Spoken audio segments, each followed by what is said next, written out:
Terima kasih telah mengklik video ini. Seperti biasanya, hari Selasa adalah waktunya Zian untuk mengupload video. Namun sedikit berbeda dengan hari-hari biasanya, dengan hari Selasa yang biasanya. Kali ini Zian akan mengupload video lamanya Zian. Jadi, seperti apa keseruannya? Silahkan saksikan.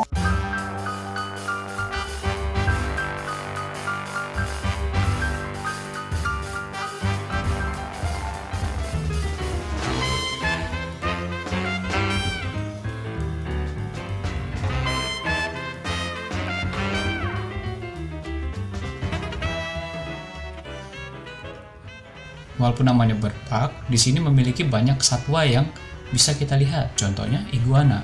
Dan enaknya kita bisa bercengkerama dengan mereka. Di sini jumlah iguananya cukup banyak. Jadi kalau kita membawa anak kecil atau balita, tetap harus berhati-hati. Walaupun sebenarnya iguana pun tidak memakan daging ya, lebih memakan tumbuh-tumbuhan, buah-buahan dan lain sebagainya.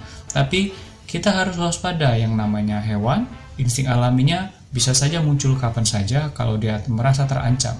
Namanya anak-anak, kadang-kadang kalau ada yang sedikit aneh, entah dikejar, entah keinjak buntutnya, kita nggak tahu. Jadi disarankan sekali untuk selalu berdekatan dengan anak-anak atau adik kita yang masih balita. Jadi tidak disarankan untuk berjauh-jauhan.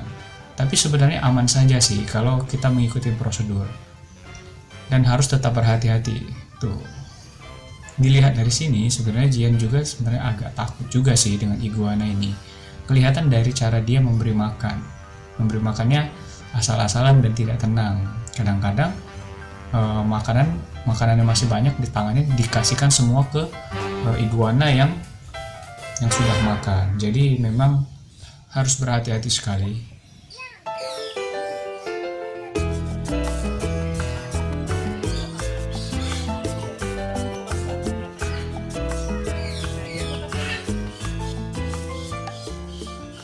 Nah, oke, teman-teman bisa lihat sendiri kan, kita bisa bercengkerama. Enak sekali sebenarnya di sini. Dari sisi hiburannya ada, edukasinya juga ada. Kadang-kadang kalau kita ngelihat digambarkan memang nggak puas. Nah, ini kita datang langsung. Nah, kalau dilihat dari sini, nanti ada momen dimana Papa Zian dinaikin sama iguananya sampai ke paha lagi. Mungkin dikiranya Papa Zian masih bawa makanan ya.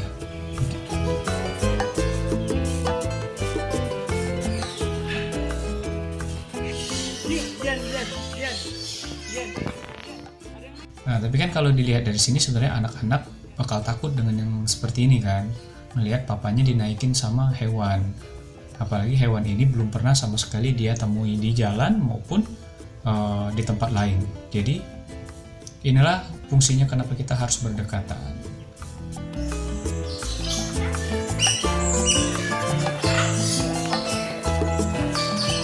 Itu juga nih.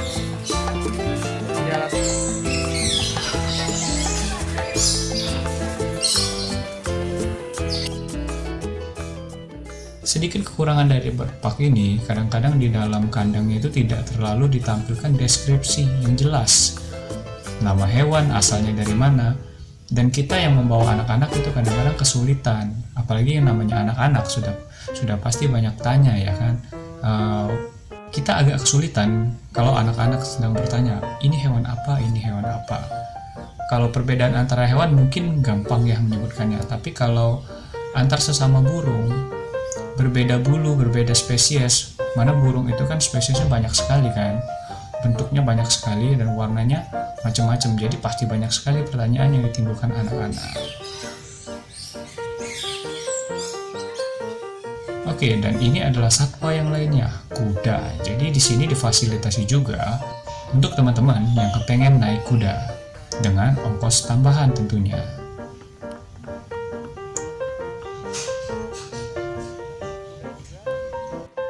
Nah, kembali ke satwa burung, tapi ini adalah salah satu spesies burung besar, namanya ostrich, atau kalau dalam bahasa Indonesianya itu burung unta. Ya, ini ukuran burung ini sangat besar sekali ya, jadi harus berhati-hati sekali karena lehernya panjang, mungkin kurang lebih 2 meteran ada ya, karena kakinya panjang dan lehernya juga panjang. Dan burung ini terkenal agresif kalau di habitatnya, tapi kalau di sini mungkin karena sudah jinak jadi tidak terlalu. Tapi tetap aja kita tidak masuk ke dalam itu ya, karena memang itu tadi, insting alami dari ostrich itu sebenarnya hewan yang cukup agresif sekali, apalagi kalau terancam.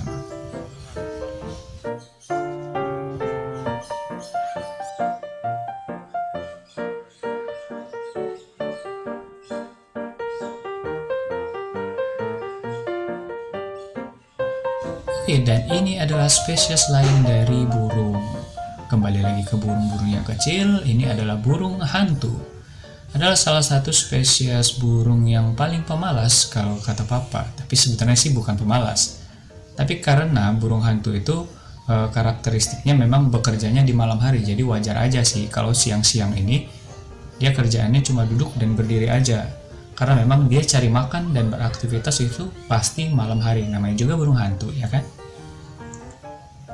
Ya, lucu ya, menggemaskan. Nah, ini yang saya bilang bahwa di setiap kandang-kandangnya itu kadang-kadang tidak terlalu dideskripsikan nama-nama satwa ini. Padahal kan sebenarnya bagus sekali untuk kita kalau kita mengajak anak-anak ataupun teman-teman yang ingin tahu ini hewan apa, ini burung apa, karena setiap burung itu pasti punya perbedaan dan punya namanya masing-masing. Jadi kita kesulitan kalau untuk menjelaskannya. Tapi untuk destinasi hiburan, bird park salah satu rekomendasi yang baik, karena dari sisi hiburannya pasti ada dan dari edukasinya jelas ada ya. Mendengar suara burung itu memang membuat kita cukup tenang ya. Siapapun pasti tenang mendengar suara burung. Warnanya yang mencolok kadang-kadang membuat mata jadi merasa dimanjakan.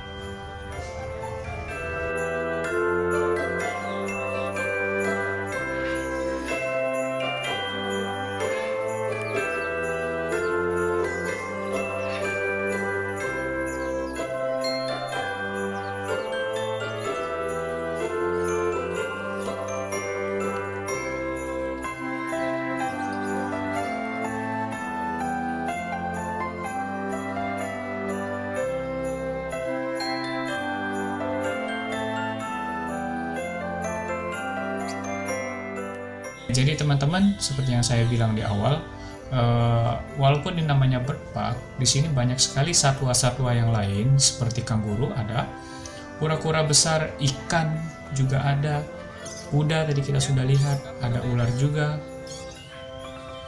lumayan banyak juga. Dan di depan kalau kita baru masuk itu ada kolam ikan, itu Dr. Fish. Bagi teman-teman yang suka dipijat kakinya bisa mampir ke sana, tapi dengan biaya tambahan tentunya.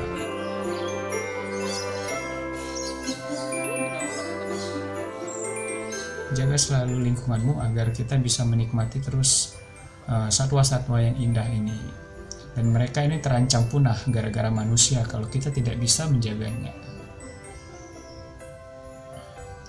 Untuk kita yang tidak sempat untuk pergi ke alam sesungguhnya, kita bisa datang ke tempat-tempat seperti ini. Kita bisa mengajak anak, kita bisa mengajak teman dan keluarga, sehingga bisa memberikan edukasi dan hiburan yang sepadan.